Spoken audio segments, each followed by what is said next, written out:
Hello friends, तो आज की इस वीडियो में बात करने जा रहे हैं इंश्योरेंस के बारे में कि कहाँ से लेना चाहिए इंश्योरेंस, आपको कौन सा लेना चाहिए, कौन सा नहीं लेना चाहिए, महंगा लेना चाहिए, सस्ता लेना चाहिए, थर्ड पार्टी। तो इसके बारे में बात करने जा रहे हैं कि इंश्योरेंस होता कौन कौन सा और कौन सा लेना चाहिए। अभी हम जिस गाड़ी में बैठे हैं वो टाटा नेक्सॉन है, जो हमारे पुराने व्यूअर्स उनको पता होगा, और जो नई गाड़ी लेने वाले हैं टाटा नेक्सॉन उनके लिए भी, और बाकी जो गाड़ी लेने वाले हैं उनके लिए भी इस वीडियो के अंदर पूरी इन्फॉर्मेशन दी जाएगी, तो आप वीडियो को देखते रहिए। तो आज हम बात करने जा रहे हैं इंश्योरेंस के बारे में। तो सबसे पहले मैं बता देता हूँ आपको इंश्योरेंस के टाइप्स। इंश्योरेंस देखो बेसिकली दो टाइप का होता है। कॉम्प्रिहेंसिव, ये सिर्फ मैं व्हीकल इंश्योरेंस की बात कर रहा हूँ, लाइफ इंश्योरेंस की बात नहीं कर रहा हूँ, तो व्हीकल इंश्योरेंस वाले ही देखें इसको। कॉम्प्रिहेंसिव और थर्ड पार्टी।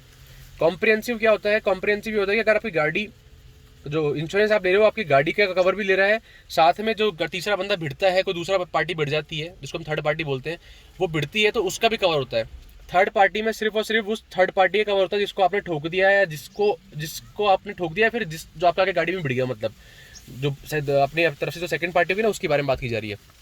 तो थर्ड पार्टी सिर्फ और सिर्फ उसके लिए हो गया। आपकी गाड़ी में कोई भी नुकसान होगा तो थर्ड पार्टी इंश्योरेंस में आपको वो बेनिफिट नहीं मिलेगा। आपकी गाड़ी का नुकसान आपको खुद को भरपाई करनी पड़ेगी, थर्ड पार्टी का आपकी इंश्योरेंस कंपनी भरपाई कर देगी। जी हाँ। थर्ड पार्टी इंश्योरेंस करवाना कंपलसरी है। बिना थर्ड पार्टी इंश्योरेंस के गाड़ी रोड पे लीगली नहीं चला सकते आप। अब बात करते हैं कॉम्प्रिहेंसिव की। तो सबसे सस्ता होता है हमारा थर्ड पार्टी, उसके बाद में आता है कॉम्प्रिहेंसिव, उसके बाद में आता है जीरो डेप्रिसिएशन। जीरो डेप्रिसिएशन को हम जीरो डेप भी बोलते हैं, नील डेप भी बोलते हैं, ये नाम को जीरो डेप्रिसिएशन को देते हैं। कॉम्प्रिहेंसिव क्या होता है? कॉम्प्रिहेंसिव में थर्ड पार्टी तो ऑलरेडी होता ही है, साथ में आपकी गाड़ी का कवर भी होता है कि आपकी गाड़ी अगर भिड़ जाती है तो अगली पार्टी को तो आप पैसा पे करने के लिए लायबल तो हुई, मतलब आप खुद नहीं, आपकी इंश्योरेंस कंपनी। साथ ही आपकी गाड़ी का नुकसान भी आप कॉम्प्रिहेंसिव से सही करवा सकते हो अपनी गाड़ी को फ्री ऑफ कॉस्ट। जो भी फाइल चार्जेस वगैरह या जो भी परसेंट होते हैं उसमें देने पड़ते हैं आपको, जैसे ग्लास का 50% होता है, मेटल पार्ट का कुछ परसेंट होता है, इस तरीके से होता है, वो आता है सब अपना कॉम्प्रिहेंसिव के अंदर। अब कॉम्प्रिहेंसिव, ये जो मैं बता रहा हूँ, ये दोनों चीज़ें बहुत पुराने टाइम से चलती हुई आ रही है। जीरो डेप्रिसिएशन ये 2013-14 के बाद में ही थोड़ा सा मार्केट में आने लगा है। जीरो डेप्रिसिएशन जो अभी सबसे हाईएस्ट लोग जो है, मतलब ज़्यादातर इश्यू करवाते हैं, जीरो डेप्रिसिएशन है उसका नाम, नील डेप बोलते हैं इसको हम। इसके अंदर क्या होता है कि आपकी गाड़ी अगर भिड़ जाती है किसी, मतलब zero depreciation comprehensive plus third party plus extra क्या बेनिफिट देता है हमको। तो अगर आपकी गाड़ी भिड़ जाती है, आपकी गाड़ी में कोई नुकसान हो गया, तो आप कंपनी में जाइए, अपना इंश्योरेंस क्लेम कीजिए। आपको सिर्फ और सिर्फ अपनी गाड़ी का के इंश्योरेंस को क्लेम करने के लिए जो फाइल चार्जेस देने पड़ेंगे, जो करीबन करीबन होते हैं 1000, 1200, 1300 रुपये। उसके अलावा आपकी गाड़ी का जो भी काम हुआ, गाड़ी के अंदर बाहर जो भी कंपनी से चीज़ें ऑलरेडी फिटेड आई थी आपकी नई गाड़ी के अंदर, वो कंपनी फ्री में लगाएगी। उसका जो कॉस्ट होगा वो कौन बेयर करेगा? इंश्योरेंस कंपनी बेयर करेगी। ठीक है, तो होप करता आपको समझ में आ गई हुई ये चीज़। इसके अंदर हमारे पास दो ऑप्शन मिलते हैं, गवर्नमेंट और प्राइवेट। तो गवर्नमेंट का भी ले सकते हो, प्राइवेट का भी ले सकते हो। अब उनमें डिफरेंस क्या है वो मैं बताता हूँ आपको, गवर्नमेंट का लेना चाहिए, प्राइवेट का लेना चाहिए, किसका लेना चाहिए, क्यों लेना चाहिए। सबसे पहला हमारा आता है, अभी रुको, उससे पहले एक पॉइंट और आ गया। उससे पहले पॉइंट है कि बेस्ट इंश्योरेंस क्या होता है, कौन सा इंश्योरेंस आपको लेना चाहिए। कंपनी एक बार हटा दो साइड में, कौन सा आपके इंश्योरेंस क्या क्या चीज़ें होनी चाहिए। सस्ता हो, देखो सस्ता होगा तो बढ़िया, आपके लिए भी, सबके लिए बढ़िया है कि जेब पे ज़्यादा भारी ना हो पड़े। महंगा लेने को 50-50 हज़ार रुपये के भी आते हैं इंश्योरेंस, वो लेने से मतलब नहीं है। सेकंड है कैशलेस क्लेम होना चाहिए उसका। कैशलेस बोले तो कि अगर आप कहीं पे भी जा रहे हो और आपका, तो कैशलेस होना चाहिए ताकि अगर आप क्लेम लेते हो तो आपको पेमेंट ना करना पड़े। आपने देखा वो इंश्योरेंस क्लेम करते टाइम पे या पुराने टाइम पे करना पड़ता है, हमको खुद को पे करना पड़ता था पहले कंपनी को, जहाँ पे गाड़ी ठीक हो रही है सर्विस सेंटर को। उसके बाद में हमको, आप अपने पेपर को लेके जाओ इंश्योरेंस कंपनी को भेजो, फिर इंश्योरेंस कंपनी आगे से पैसे देती थी। इसमें दिक्कत ये होती थी कि आपने काम तो करवा लिया, उसके बाद में पूरा क्लेम नहीं मिल रहा, या क्लेम बिल्कुल ही नहीं मिल रहा, या कभी मिल रहा है तो बहुत टाइम लगा रहा है। ये दिक्कतें हमको देखने को मिलती थी। पर अब क्या हो गया, कैशलेस का हमारे पास में ऑप्शन आ गया है। अब नहीं, बहुत टाइम, कुछ टाइम हो गया इसको आए हुए।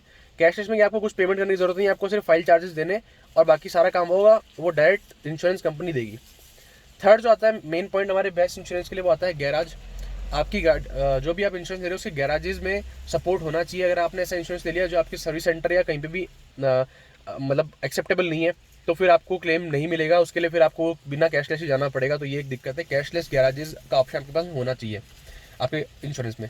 लेस क्लेम टाइम, देखो ज़्यादा से ज़्यादा टाइम आजकल जो कि मिनिमम टाइम हो गया है वो हो गया है 2 से 3 दिन। 3 दिन के अंदर आपका इंश्योरेंस क्लेम भी हो जाता है, पास भी हो जाता है, आपकी गाड़ी ठीक भी हो जाती है, आपकी गाड़ी मिल भी जाती है। तो इंश्योरेंस ऐसा नहीं कि इसमें क्लेमिंग टाइम में जो बहुत ही कम होता हो। ये चेक करने के लिए आपको क्या करना पड़ेगा, आपको अपने सर्विस सेंटर वाले से पूछना पड़ेगा कि वो वहाँ पे कौन कौन से सपोर्टेड जो इंश्योरेंस हैं वो करते हैं, तो उससे आपको अच्छा आइडिया मिल जाएगा कि आपको करना चाहिए, लेना चाहिए। पार्ट्स अवेलेबल नहीं होना वो अलग चीज़ होती है, बाकी आपकी गाड़ी का जो इंश्योरेंस क्लेम टाइम है वो 2 से 3 दिन ही होना चाहिए। क्या पता है अपने पार्ट्स अवेलेबल नहीं होते तो उसके लिए अलग टाइम लगता है, वो अलग बात हो जाती है। अब मैं आपको बताना चाहूँगा कि इंश्योरेंस है वो आप कभी भी किसी भी टाइम चेंज कर सकते हो। अगर मान लीजिए आपने स्टार्टिंग में नेशनल इंश्योरेंस लिया हुआ है तो आप अगले साल जो है नए इंश्योरेंस कंपनी में जा सकते हो बिना किसी नुकसान के। तो ऐसा कुछ नहीं है कि आपको सेम इंश्योरेंस को फॉलो करना पड़ेगा। ये बहुत अच्छी चीज़ है इंश्योरेंस के बारे में, आप कभी भी चेंज कर सकते हो इसको। लास्ट जो पॉइंट आता है कि आपके सर्विस सेंटर, मैंने आपको जो बताया सर्विस सेंटर पे अवेलेबल होना चाहिए। अगर आपके सर्विस सेंटर पे मान लीजिए नेशनल इंश्योरेंस को सपोर्ट नहीं है तो फिर आपको बहुत दिक्कत होगी। तो इससे बेटर है कि आप अपना चेक कर लें पहले कि इंश्योरेंस अपने सर्विस सेंटर पे क्या कौन कौन से इंश्योरेंस को वो सपोर्ट करते हैं या फिर उन इंश्योरेंस के ऊपर वो काम कर देते हैं कैशलेस। अब जो मैंने आपको बताया था गवर्नमेंट और प्राइवेट, तो सबसे पहले मैं गवर्नमेंट की बात करता हूँ। तो गवर्नमेंट के जैसे कुछ एग्जांपल है, United India, oriental insurance, national, ये फेमस है। ये 3-4 जो इंश्योरेंस है फेमस है, ये गवर्नमेंट के हैं। गवर्नमेंट में क्या होता है कि कुछ गवर्नमेंट ऐसे हैं जिनके अंदर अभी भी कैशलेस की सुविधा नहीं है, तो ये ध्यान रखना आपके उनमें कैशलेस की सुविधा होनी चाहिए। और आप स्पेशली आपके जो खुद का जो आपकी गाड़ी का पर्सनल गाड़ी का जो सर्विस सेंटर जिसमें आप सर्विस कराते हो उसके अंदर जरूर से जरूर वो कैशलेस होना चाहिए। क्योंकि आप बाहर करवाओ ना करवाओ, अपने खुद के अगर सर्विस सेंटर में मिल रही है आपको सुविधा तो आप वहीं पे काम कराओगे और कोई दिक्कत भी नहीं होगी आपको। फिर गवर्नमेंट में क्या दिक्कत होती है कि लेस गैराजेस अवेलेबल होते हैं। प्राइवेट सेक्टर क्या है, थोड़ा सा बड़ा लंबे नेटवर्क को फॉलो करता है, जबकि गवर्नमेंट वाले क्या है आजकल जो नए सर्विस सेंटर जो बन रहे हैं उनके अंदर अपने को इनकी व्यवस्था नहीं मिलती है, सुविधा नहीं मिलती है कैशलेस की। ठीक है, कैशलेस होना बहुत ज़रूरी है, जितना इंश्योरेंस लेना जरूरी है उतना ही ज़रूरी है कैशलेस इंश्योरेंस को परचेज करना है। साथ ही मोर क्लेमिंग टाइम होता है। गवर्नमेंट इंश्योरेंस में वही बात आ जाती है, अगर किसी जगह पे ढंग से प्रॉपरली वर्क कर रहे हैं वो लोग और आपको मिल रहा है तो आपको फटाफट मिल जाएगा गवर्नमेंट के अंदर भी। पर देखा ही जाता है कि जो क्लेमिंग टाइम होता है वो गवर्नमेंट के अंदर ज़्यादा लगता है, तो इसका भी एक ध्यान रखना है आपको। मैं ये नहीं कह रहा कि गवर्नमेंट इंश्योरेंस ना लें, गवर्नमेंट इंश्योरेंस ले सकते हैं। मैंने भी अपनी पुरानी गाड़ियों के अंदर यही लिया हुआ है। साथ ही मेरी बैलेंडो के अंदर भी मैंने अभी भी आप देखोगे तो इंश्योरेंस जो लिया हुआ है वो भी नेशनल का लिया हुआ है। तो देखो यहाँ पे आप नेशनल इंश्योरेंस का ही मैंने लिया हुआ है इंश्योरेंस, गवर्नमेंट की कंपनी है, गवर्नमेंट का इंश्योरेंस है। ठीक है, तो मुझे इसमें कोई दिक्कत नहीं है, क्लेम में भी कोई दिक्कत नहीं आती है। अब बात करते हैं प्राइवेट की। तो प्राइवेट में अपने पास में कुछ ऑप्शन अवेलेबल हैं, वो है रहेजा, गो डिजिट और एको। ये जो भी इसका प्रोनाउंसिएशन है ACKO, ये हमको आप देखोगे ऑनलाइन बहुत मिलता है, ऑनलाइन बहुत चलता है ये ACKO। गो डिजिट भी ऑनलाइन बहुत चलता है, सस्ते देते हैं अपने को बहुत ही। पर इनमें ध्यान रखना, इनमें ACKO इनके अंदर फाइल चार्जेस बहुत ज़्यादा है। मैंने रिसेंटली एक केस मालूम चला मुझे, डस्टर गाड़ी थी उसका, ACKO उसको इंश्योरेंस क्लेम कराने का तो फाइल चार्जेस बहुत ज़्यादा ले रहे थे, 2000 के लगभग ले रहे थे। तो ये दिक्कतें यहाँ देखने को मिलती हैं। अब प्राइवेट में आप अगर देखते हो तो प्राइवेट में अपने पास में वही बात आ जाती है कि आपको कैशलेस देखना है, कैशलेस होना चाहिए आपके सर्विस सेंटर में, वो एप्लीकेबल होना चाहिए। ये चीज़ आपको देखनी बहुत ज़रूरी है प्राइवेट के अंदर। तो प्राइवेट में भी आपके पास दोनों है, आपको फर्जी वाला भी मिल सकता है और आपको अच्छा भी मिल सकता है, तो आपको ये चीज़ देखनी है, साथ में सस्ता वो चीज़ आपको देखनी है। ठीक है, अब कुछ पॉइंट आते हैं एक इंश्योरेंस लेते टाइम पे कि इंश्योरेंस, मैं आप देखो इसके वीडियो की थोड़ी देर बाद में मैं बात करने जा रहा हूँ कि आपको कंपनी से लेना चाहिए, आपको बाहर से लेना चाहिए, आपको ब्रोकर के थ्रू लेना चाहिए, आपको ऑनलाइन लेना चाहिए, कौन सी वेबसाइट से लेना चाहिए, उस सब बात मैं करूँगा अभी। उससे पहले जो पॉइंट आपको पता होने चाहिए वो क्या है, वो ये मैं आपको बताना चाहूँगा। सबसे पहला जो पॉइंट है, इंपॉर्टेंट पॉइंट है, वो ये होते हैं NCB। बहुत लोगों ने सुना होगा, जिन लोग गाड़ी यूज़ कर चुके हैं, नई गाड़ी वालों को नहीं पता होगा, ये बाइक में आपको पता होगा। NCB होता है नो क्लेम बोनस। आप पहले साल लोग जब भी इंश्योरेंस लेते हो नई गाड़ी पे तो आपको कोई NCB नहीं मिलता है, ये अपना बेनिफिट होते हैं। अगर आप सेकेंड ईयर इंश्योरेंस ले रहे हो तब तक आपने कोई भी इंश्योरेंस क्लेम नहीं लिया है तो आपको 20% का बेनिफिट मिलेगा अपने जो भी आपका विदाउट GST का जो पेमेंट आ रहा है उसके ऊपर। थर्ड ईयर पे 25, फोर्थ ईयर पे 35, फिफ्थ ईयर पे 45 और उसके नेक्स्ट जितने भी टाइम आएगा तब आपको 50% का NCB मिलेगा, मतलब आपको इतना ज़्यादा डिस्काउंट मिलेगा। तो नहीं, इंश्योरेंस क्लेम करने पे आपको ये बेनिफिट मिल जाते हैं। यही रीज़न है कि कुछ लोग हैं जो जो इंश्योरेंस क्लेम नहीं करते हैं ताकि उनको NCB मिलता रहे, तो ये एक मेन रीज़न होता है। सेकंड आता है हमारा IDV, जिसको हम बोलते हैं इंश्योर्ड डिक्लेयर वैल्यू, ये मैंने लिखा हुआ है यहाँ पे।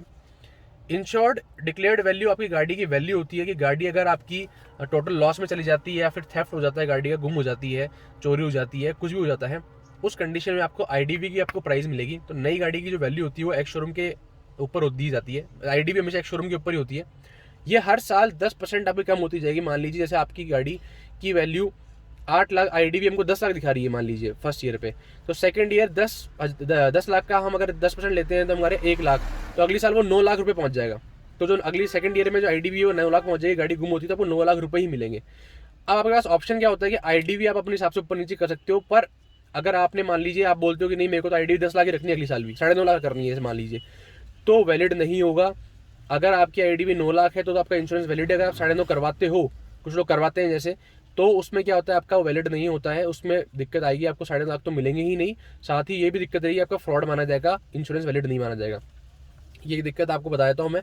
सेकेंडरी कुछ लोग बोलते हैं, अब IDV में क्या सीन होता है, अगर IDV आप 10% ही कम करते, जैसे 9 लाख ही आपने किया, मैं एग्जांपल पे चल रहा हूँ अभी कि 10 से 9 पे आया सेकंड ईयर, तो 9 लाख दोगे तो आपको पेमेंट भी ज़्यादा करना पड़ेगा। नॉर्मल पेमेंट जो अपना बेस एक लेवल लेते हैं अपन, ये पेमेंट करना पड़ेगा आपको यहाँ पे मान लेते हैं। अगर अपन IDV को वहीं पे बोलते हैं हमको 6 लाख की IDV चाहिए सिर्फ, तो 6 लाख की IDV करने पे आपको, जहाँ पे आप 15,000 पे कर रहे थे वहाँ पे आपको ये मान लो 11-12 हज़ार रुपये पे करने पड़ेंगे। तो IDV कम करने पे आपको बेनिफिट, आपको इंश्योरेंस का जो आप पे करते हो हर साल वो कम हो जाएगा। पर नुकसान क्या होगा, गाड़ी गुम होगी, टोटल लॉस पे चलेगी, तो आपको क्या मिलेगा, गाड़ी की कीमत कुछ नहीं मिलेगी। तो ये आप अपने खुद के रिस्क पे लो। बहुत लोग करते हैं ऐसा अपने पैसे बचाने के लिए, पर उनको कभी कभी बड़ा लॉस भी हो जाता है। तो ये वो रिस्क वाली बात है, आपको भी अपने लक के ऊपर काम, कभी कभी काम फायदेमंद भी होता है, कभी कभी नुकसानदायक भी होता है, पर नुकसानदायक होता है तो बहुत ज़्यादा होता है। फिर एक आता है ऑनर ड्राइवर पर्सनल एक्सीडेंट हो जाता है, तो उस टाइम पे आपको एक कवर होता है, वो कवर को हम बोलते हैं owner driver personal accidental cover, वो 15 लाख रुपए तक होता है। इसके बारे में आपको मैं दिखाता हूँ, इंश्योरेंस के अंदर दिखाता हूँ डायरेक्ट। ये हमारे सारे कंप्लीट हो गए वैसे। तो ये जो इंश्योरेंस है ये बेलेनो का है, और बेलेनो के अंदर मैंने 3 साल का जीरो डेप्थ लिया था एक साथ में, तब तक वैलिड होता था ये चीज़, अब नहीं होती। अब सिर्फ आपको 1 साल का ही जीरो डेप्थ मिलेगा, बाकी 2 साल का एक्स्ट्रा आपको थर्ड पार्टी लेना पड़ेगा। तो इसके अंदर टोटल जो मैंने कॉस्ट पे किया था उनको 54,000 पे किया था, कि नियर पे किया था। अब इसके अंदर देख सकते हो क्या क्या चीज़ें आती हैं, इलेक्ट्रिकल, नॉन इलेक्ट्रिकल, ये सब चीज़ें आती है। LPG CNG होता है उसका अलग से होता है, क्या क्या आपको चाहिए, ड्राइविंग ट्यूशन लोडिंग, एक बहुत सारी चीज़ होती है इसके अंदर जो आपको नहीं देखनी है। बेसिक प्रीमियम एक चीज़ आती है, सबका टोटल मिला के आती है। तो इसका बेसिक प्रीमियम जो 3 साल का है वो 25,557 रुपये है, ठीक है। 25,557 आया। उसके बाद में जैसे इसके अंदर इन्होंने दिया है एंटी थेफ्ट डिवाइस है, देखो ये एक एक्स्ट्रा एड ऑन है, ये आपको ज़रूरी नहीं लेना, ये इन्होंने लगाया था उस टाइम पे, देखो 638 रुपीज़ एक्स्ट्रा इन्होंने दिया है, ठीक है। तो टोटल डिडक्टिबल्स यहाँ पर दे दिए इन्होंने। अब एड ऑन कवरेज है, एड ऑन कवरेज के अंदर हमारा आता है नील डेप्रिसिएशन, जो आपको मैंने बताया, जीरो डेप्थ के इन्होंने 10,500 रुपये करीबन लिए हैं, ठीक है। 10,500 रुपये हमसे यहाँ पे लिए। इंजन प्रोटेक्ट भी आपको मिलता है कि अगर आप पानी फ्लड के कारण आपका इंजन खराब हो जाता है तो उसके लिए भी आपको एड ऑन मिलते हैं। तो इनके एक्स्ट्रा पैसा आप पे करना चाहते हो तो कर सकते हो, उसका एक एक्स्ट्रा बेनिफिट मिल जाएगा, बाकी कोई लेता नहीं है, देखो लेना भी नहीं चाहिए क्योंकि एक्स्ट्रा पेमेंट ऐड होता है। इससे ब्रोकर को बहुत फ़ायदा होता है, पर अपने को नुकसान होता है। पर अगर आप फ्लड वाले एरिया में रहते हो तो आप लेने में बेनिफिशियल आपके लिए।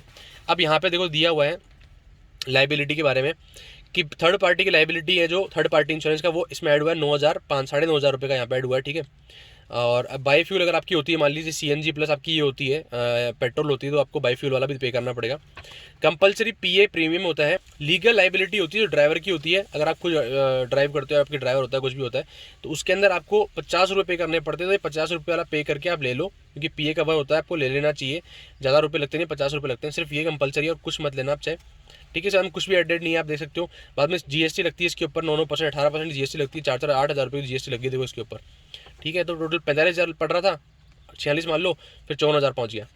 अब बात करते हैं, बहुत सारे लोग आज का कन्फ्यूजन रहता है कि हम इंश्योरेंस ले रहे हैं तो ऑनलाइन ले लें क्या, कंपनी में बहुत महंगा पड़ रहा है, क्या करें।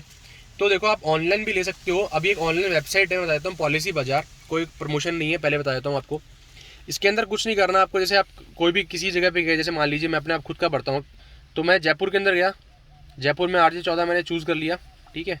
और फिर टाटा है, भाई रेबर इसी का कर लेता हूँ, नेक्सॉन का ही, ठीक है। मेरी गाड़ी पेट्रोल है, पेट्रोल में मेरा मॉडल जो XMS है, XMS 2020 का मॉडल है, पर 2020 ले लेते हैं चलो। आप देखो यहाँ पे चूज़ कर सकते हो कि ब्रांड न्यू कार भी आप चूज़ कर सकते हो कि आपकी नई गाड़ी, आप डायरेक्ट आपको नया इंश्योरेंस लेना है तो ऑनलाइन, तो कोई लोग, कुछ लोग बोलते हैं जैसे वैलिड नहीं होता है, आप ब्रांड न्यू कार पे भी ले सकते हो, ठीक है। पर यहाँ पे मैंने कुछ भी फिल कर देता हूँ। अब इंश्योरेंस कब एक्सपायर हो रहा है, मैंने डाल दिया 31 को हो रहा है। देखो NCB के लिए यहाँ पूछता है did you make a claim in your existing policy, तो मैंने, अगर आपको NCB चाहिए तो आप यहाँ पर नो डालो, और अगर आपने क्लेम किया तो यस डालोगे तो आपको NCB नहीं मिलेगी। अब आपको दिख रहा होगा पहले साल के लिए मेरे को NCB 20% मिल रहा है, आप यहाँ पे चूज़ कर सकते हो, पर मत करना, इसको चेंज मत करना। अगर चेंज करोगे तो आपको गड़बड़ी हो जाएगी। अब जैसे यहाँ पे 25% के लिए आ रहा है, ये गलत आ रहा है जैसे, क्योंकि मेरी जो पॉलिसी है 2020 की डाली, मेरे को 21 के हिसाब से सिर्फ 20% ही मिलेगा, ठीक है, गलत दिखा रहा है यहाँ पे।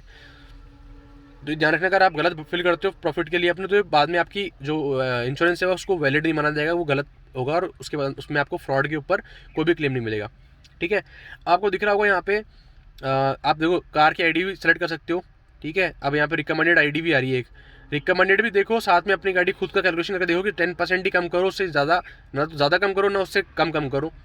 अब मैंने एक बार यहाँ पे इतना ले लेता हूँ, आप देखना अभी जो रेट आ रही है उसमें कितना डिफरेंस आता है। अभी देखो यहाँ पे ये रेट आ रही है, जैसे ये कौन सा इंश्योरेंस है, अभी नेशनल इंश्योरेंस हमको 2255 रुपये का दिखा रहा है, ठीक है, आईडी भी इतने पे।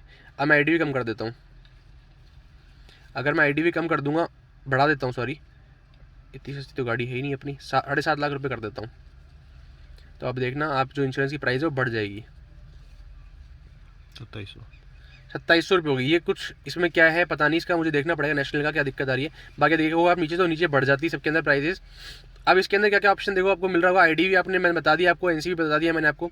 अब इसमें सिर्फ ऑन डैमेज ओनली मिला हुआ प्लान, हमने कॉम्प्रिहेंसिव प्लान लिया हुआ है, ये जीरो डेप्थ नहीं है। साथ ही देखोगे कि नेशनल वाले के सस्ता क्यों है, क्योंकि उसके अंदर हमको जीरो डेप्रिसिएशन का ऑप्शन ही नहीं है, जबकि नीचे वाले सबके अंदर जीरो डेप्रिसिएशन ऑप्शन है। तो मैं जीरो डेप्रिसिएशन ऑन कर देता हूँ, ठीक है। जीरो डेप्रिसिएशन नील डेप्थ में आपको बताया था, ऑन करते आप देखोगे पहले जो 4000 रुपये प्राइस थी वो कितनी हो गई है, 8000 रुपये, ठीक है। तो इसमें आपको क्या क्या बेनिफिट मिल रहा है, ऑन डैमेज कवर मिल रहा है, सेल्फ वीडियो क्लेम मिल जाता है, साथ में लिखा रहा है 14 कैशलेस गैराजेस। कौन से हैं कुछ नहीं पता होगा आपको, इसलिए पहले कंफर्म कर लें अपने सर्विस सेंटर पे कौन से क्लेम मिल जाएंगे आपको, किस पे नहीं मिलेंगे।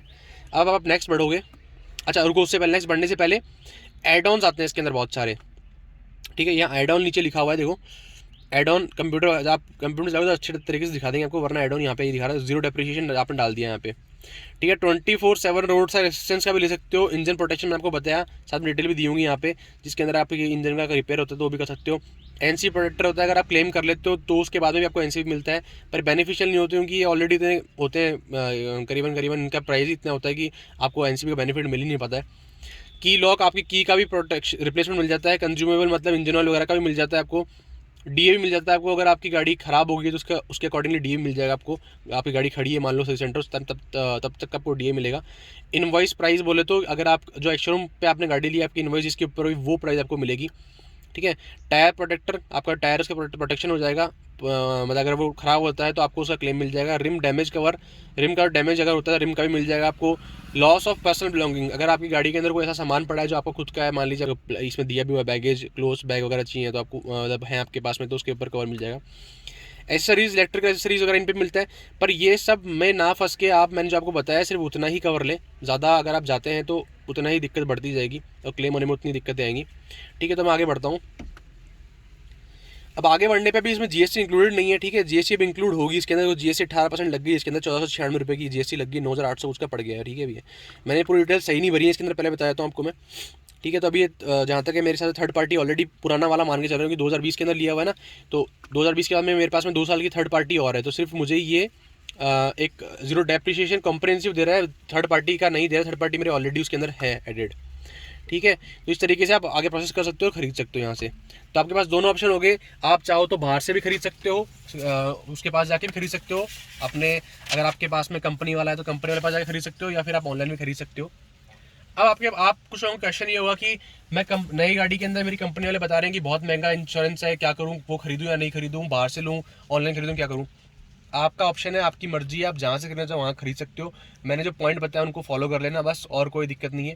कंपनी वाले जानबूझ के महंगा बताते हैं क्योंकि उनको इंश्योरेंस में बहुत बेनिफिट होता है, तो आप उनको बोल दो कि अगर आप महंगा दोगे सस्ता दे दो मेरे को, अगर डिस्काउंट देते हो तो ठीक है, नहीं देते हैं तो आप बाहर से लेना ही प्रेफर करो, बस मेरे पॉइंट्स को ध्यान में रखते हुए। तो दोस्तों इस वीडियो में इतना ही। होप करता हूँ कि आपको इस वीडियो के अंदर सारे अपने इंश्योरेंस रिलेटेड डाउट्स क्लियर हो गए होंगे। अगर नहीं होते हैं तो आप मेरे से कमेंट में पूछ सकते हैं, प्लस आप कमेंट में बता सकते हैं कि आपको वीडियो कैसा लगा, और साथ ही आपको कौन सी वीडियो की, और मतलब आपको कौन सा वीडियो चाहिए हमारे कोई भी इन्फॉर्मेशन या नेक्सॉन के बारे में या टाटा के बारे में या किसी और चीज़ के बारे में, उसके ऊपर मैं वीडियो बनाऊँगा आपके लिए। तो इस वीडियो में इतना ही, थैंक यू।